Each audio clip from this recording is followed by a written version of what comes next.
Bismillahirrahmanirrahim. Assalamualaikum warahmatullahi wabarakatuh. Selamat pagi kawan-kawan peternak seluruh Indonesia. Kita di kandang bedus merah.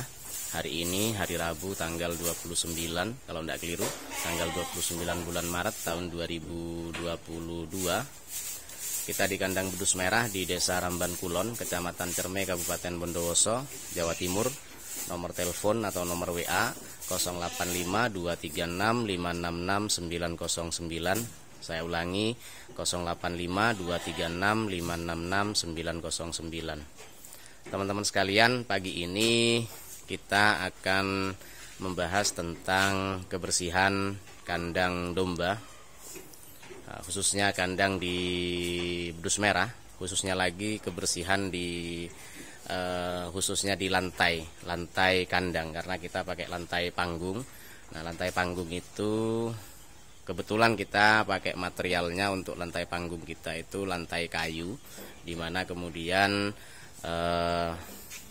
lantai kandang itu kita bikin sedemikian rupa sehingga memiliki lubang atau pori-pori, di mana kemudian lubang itu ditujukan agar kotoran domba bisa jatuh atau serintilnya bisa jatuh ke bawah, masuk ke lubang, sehingga dombanya yang ada di kandang tetap bersih.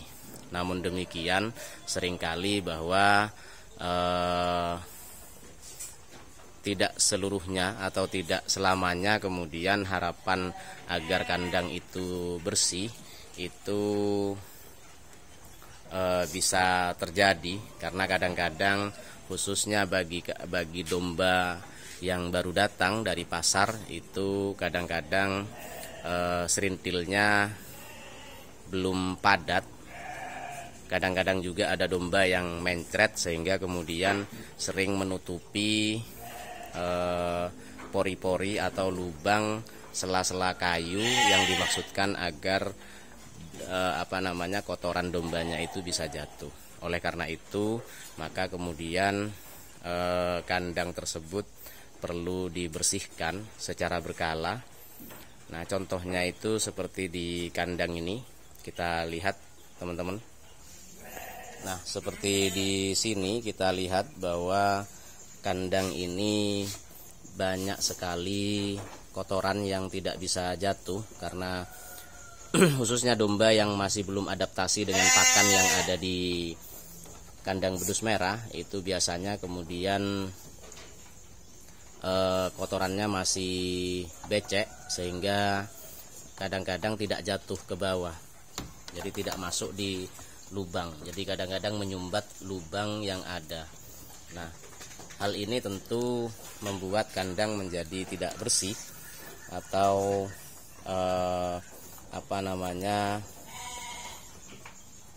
menjadi kotor dan tersumbat, sehingga bisa mengakibatkan juga berpengaruh pada kesehatan domba kita. Oleh karena itu, yang kotoran yang seperti ini perlu kita bersihkan secara berkala. Mungkin ketika dombanya ini dimandikan, kemudian kandangnya kita bersihkan, atau misalnya seperti kandang yang sedang kosong, misalnya ini kebetulan tadi malam kita kirim dombanya ke Malang, Blitar, dan Sidoarjo, sehingga hari ini kemudian kandangnya perlu kita bersihkan. Kita coba lihat ke sana cara membersihkannya. Nah, ini teman-teman, ini kandangnya sudah kosong. Dombanya kebetulan kita kirim ke Malang, tadi malam berangkat, kemudian hari ini kandangnya kosong. Nah, kandang yang kosong ini kita bersihkan. Kita menggunakan arit untuk membersihkan sela-sela kandang.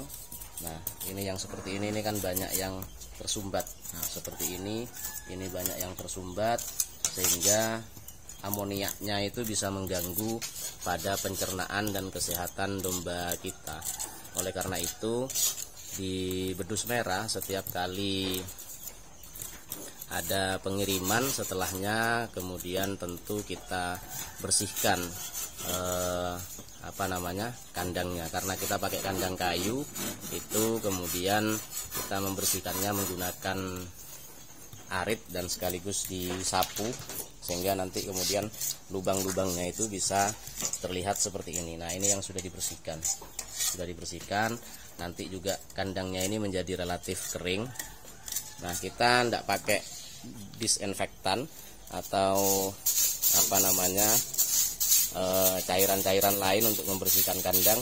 Kita hanya membersihkan saja agar sirkulasi udara dan lubang sela-sela kayu ini bisa kembali normal, sehingga nanti ketika kita isi domba, kotoran dombanya bisa jatuh ke bawah.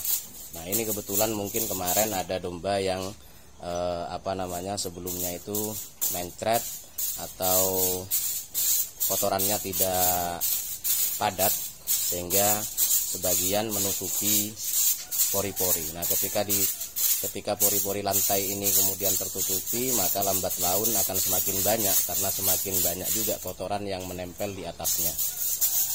Sehingga secara berkala hal seperti ini perlu dibersihkan.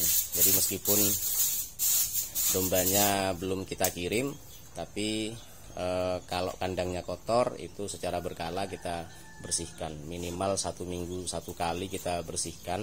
Kita pindahkan dulu domba-dombanya, kemudian kandangnya kita bersihkan agar kesehatan dombanya itu bisa lebih terjamin, sehingga dombanya juga lebih nyaman tinggal di kandangnya, tidak kotor dan tidak bau gas amoniak.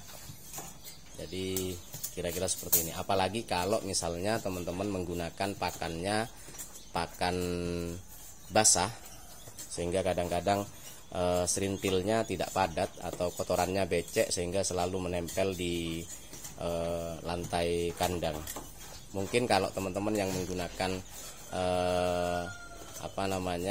konsep kandang yang lantai tanah yang pakai serbuk kayu, mungkin tidak perlu dibersihkan seperti ini, tapi tentu juga memerlukan usaha-usaha kebersihan agar mungkin secara berkala juga kemudian dibersihkan kandangnya. Termasuk teman-teman yang juga menggunakan selat plastik, mungkin kandangnya yang sudah bagus pakai selat plastik, itu juga mungkin tetap perlu dibersihkan, karena tidak menutup kemungkinan ada domba yang kotorannya itu becek atau mencret, sehingga menutupi pori-pori atau lubang kayu. Nah, hal ini tentu sangat penting karena tentu akan berpengaruh signifikan terhadap upaya pemeliharaan domba kita. Jadi kesehatannya, kemudian kecepatan untuk penggemukannya dan seterusnya, sejauh yang kita tahu itu akan sangat berpengaruh. Jadi perlu teman-teman untuk membersihkan secara berkala kebersihan kandang, khususnya lantai kandangnya, agar selalu bersih, dan usahakan setelah bersih kemudian sebelum diisi domba lagi mungkin ditunggu sampai kering terlebih dahulu. Mungkin itu teman-teman, semoga bermanfaat bagi teman-teman peternak semua. Kalau ada kritik, saran, usul silahkan diisi di kolom komentar. Terima kasih, kurang lebihnya mohon maaf. Assalamualaikum warahmatullahi wabarakatuh.